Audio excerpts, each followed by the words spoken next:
Hello friends, welcome to your channel Raghav Gyan Sagar. आज हम आपके लिए लेकर के आए हैं भारत के राष्ट्रीय ध्वज से जुड़ी हुई कुछ महत्वपूर्ण जानकारी। भारत अगले साल 15 अगस्त 2025 को अपना 78वां स्वतंत्रता दिवस मनाएगा। 1947 में इसी दिन देश ने 200 साल की ब्रिटिश शासन से अपनी आज़ादी की घोषणा की थी।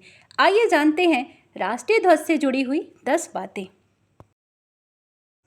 तिरंगे को पहली बार 22 जुलाई 1947 को भारतीय राष्ट्रीय ध्वज के रूप में अपनाया गया था, लेकिन इसे भारत में पहली बार सुरेंद्रनाथ बैनर्जी ने फहराया था, जब भारत की जनता बंगाल विभाजन का विरोध कर रही थी। स्वतंत्र भारत में पहली बार भारत के प्रथम प्रधानमंत्री पंडित जवाहरलाल नेहरू ने लाल किले पर स्वतंत्रता दिवस पर तिरंगा झंडा फहराया था। किसी मंच पर तिरंगा फहराते समय जब बोलने वाले का मुंह श्रोताओं की तरफ हो, तब तिरंगा हमेशा उसके दाहिने तरफ होना चाहिए।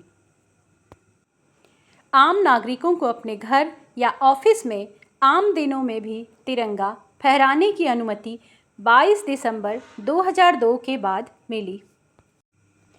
29 मई 1953 में भारत का राष्ट्रीय ध्वज तिरंगा सबसे ऊंची पर्वत चोटी माउंट एवरेस्ट पर यूनियन जैक तथा नेपाली राष्ट्रीय ध्वज के साथ फहराता नजर आया था। इस समय शेरपा तेंजिंग और एडमंड माउंट हिलेरी ने एवरेस्ट फतह की थी। किसी भी स्थिति में तिरंगा जमीन पर टच नहीं होना चाहिए, यह इसका अपमान होता है। तिरंगे को किसी भी प्रकार के यूनिफॉर्म या सजावट में प्रयोग में नहीं लाया जा सकता। भारत में बेंगलुरु से 420 किलोमीटर स्थित हुबली एकमात्र लाइसेंस प्राप्त स्थान है जो झंडा बनाने और सप्लाई करने का काम करता है। तिरंगे का चक्र 3री शताब्दी ईसा पूर्व मौर्य सम्राट अशोक द्वारा बनाए गए सारनाथ स्तंभ द्वारा लिया गया है, जिसमें व्हील ऑफ लॉ या धर्म चक्र दर्शाया गया है। इस चक्र का मतलब है कि गति में जीवन है और ठहराव में मृत्यु। देश में फ्लैग कोड ऑफ इंडिया भारतीय ध्वज संहिता नाम का एक कानून है, जिसमें तिरंगे को फहराने के नियम निर्धारित किए गए हैं। इन नियमों का उल्लंघन करने वालों को जेल भी हो सकती है।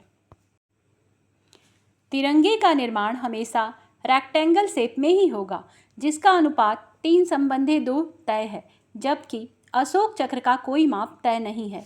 इसमें सिर्फ 24 तिल्लियां होनी आवश्यक हैं। तिरंगे को विदेश में फहराने का श्रेय मैडम भीकाजी कामा को जाता है।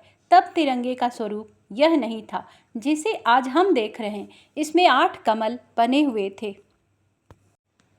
ये रहा हमारे तिरंगे का पुराना स्वरूप, जिसमें 8 कमल बने हुए थे।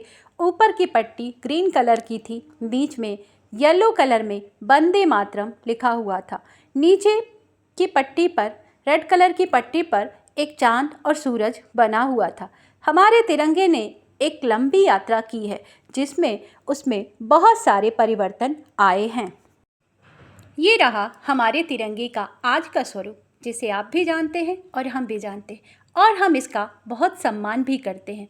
तिरंगे से जुड़ी हुई ये रोचक जानकारी अगर आपको पसंद आए तो लाइक करें, शेयर करें, सब्सक्राइब करें।